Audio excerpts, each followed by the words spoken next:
Hey, it's your girl, your favorite paralegal, aka Cassandra Lynn, and welcome to Legal Doc Talk 24/7.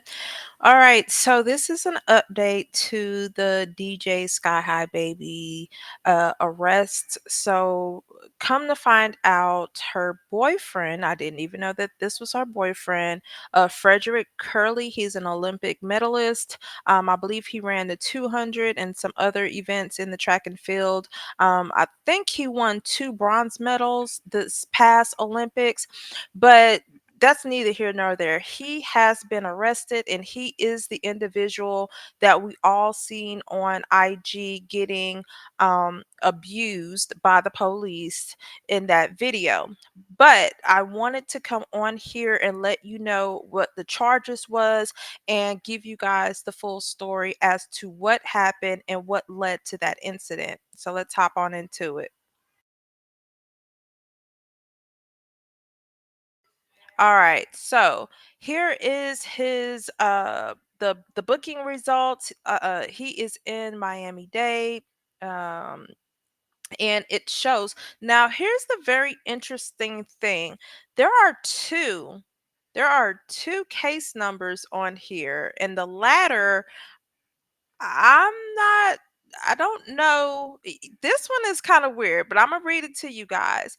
So the first one, it does show that he was released on his own recognizance, meaning that he posted bail.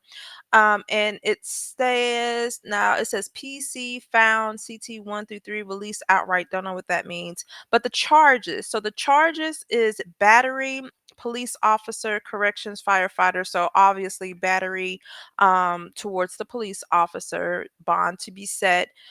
Charge number two, resisting officer without violence to his person. We already went over what this means in the previous video with DJ Sky High Baby. So if you haven't seen it, go back and watch that. And then the third charge is disorderly conduct and breach of the peace. So that's the first half of it. Now, the second half has me thinking. The first charge shows robbery, strong arm, and then it says domestic violence as a remark. The second charge shows battery domestic by strangulation, and then it says remark domestic violence. So I don't know who that is for. I don't know if there was an outstanding warrant prior to this for some domestic violence, or if it's attached to what happened last night.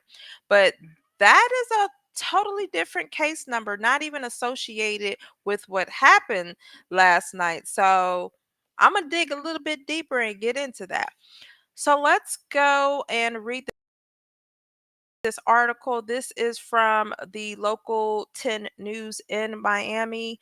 It says that Olympic sprinter Fred Kersley arrested on South Beach accused of fighting officers. Then it says judge questions police conduct and arrest of medalists.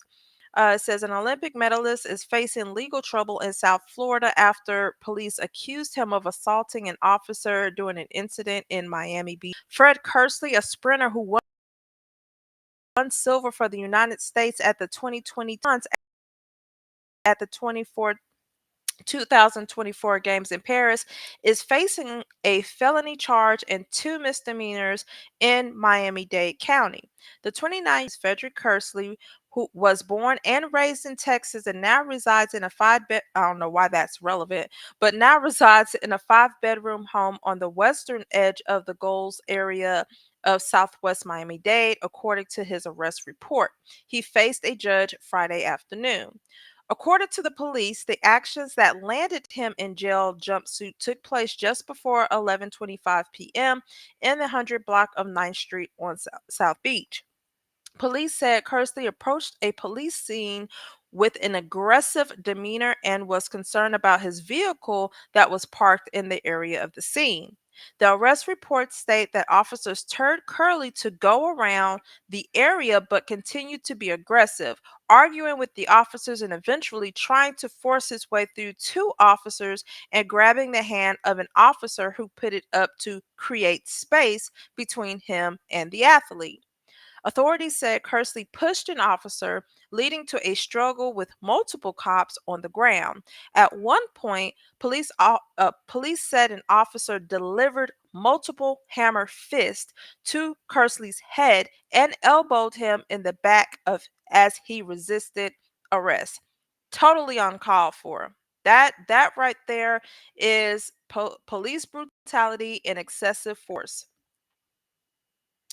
The report states that after multiple divisionary strikes to his rib cage, officers used a stun gun on him and were able to get him in cuffs.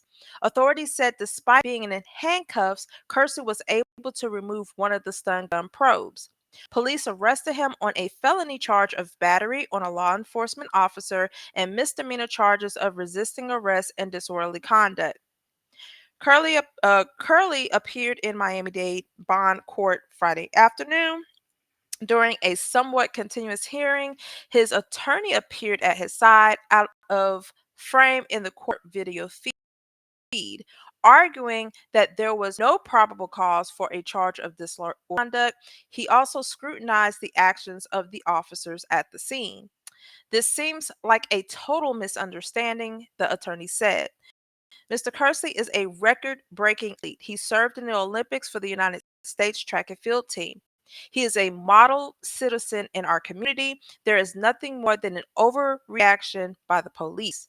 Miami-Dade Judge Mindy Glazer appeared to agree after reading the arrest report.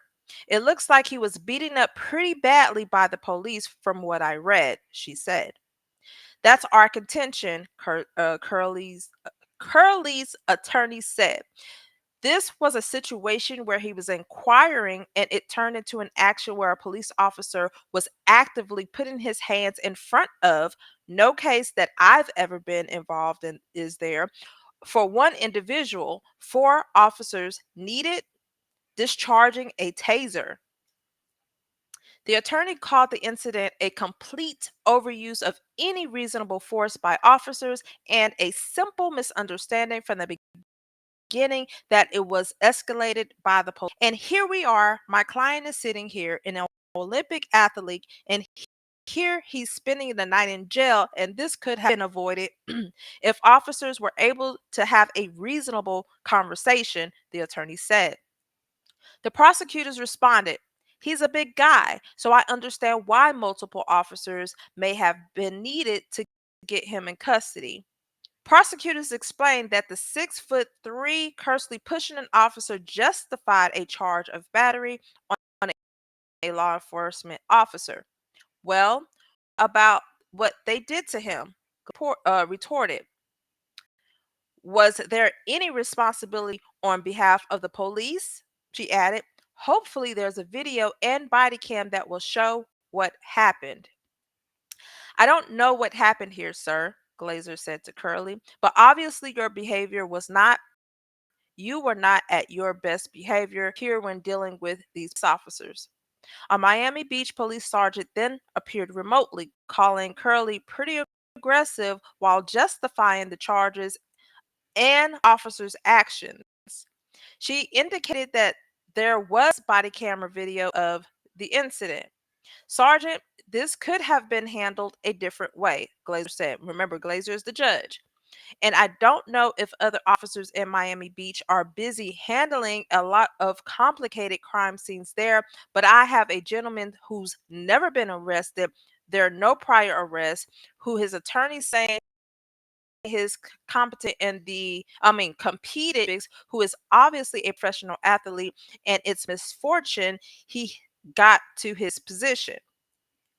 Glazer finding probable cause for the counts of battery on an officer and resisting arrest, but no disorderly conduct. Curley be released on his own recognizance. So they dropped the disorderly conduct and just charged him for battery and resisting arrest. "Sir, you're probably smart to stay off Miami Beach," Glazer warned Curley. Go somewhere, go to dinner, avoid getting in trouble because if you get rearrested, you're going to be locked up in jail your trial." Y'all let me know what y'all think about this, cuz this. Now I understand, the putting the hands on the police officers and whatnot. I get it. However, really wanted her to address the police officers regarding the excessive force. Now, she did ask about the camera, so more than likely, and this is the time where they got to do discovery, both sides. So his attorney, as well as the police officers, the prosecution, has to exchange evidence, and I'm sure that evidence is also going to go to the judge because the judge needs to see exactly what happened. So I hope they put out the police cam. Well, we seen it. We seen it. Now we ain't seen it from the start, exactly what happened. But we seen what happened. What those officers did, that was excessive force. That was excessive force. Punched him in his ribs, closed fist him in his head several times, then used the taser. That's excessive force. Y'all let me know what y'all think about this in the comments below. Don't forget to like, share, and subscribe. Until then, you all be blessed, and I'm out. Bye.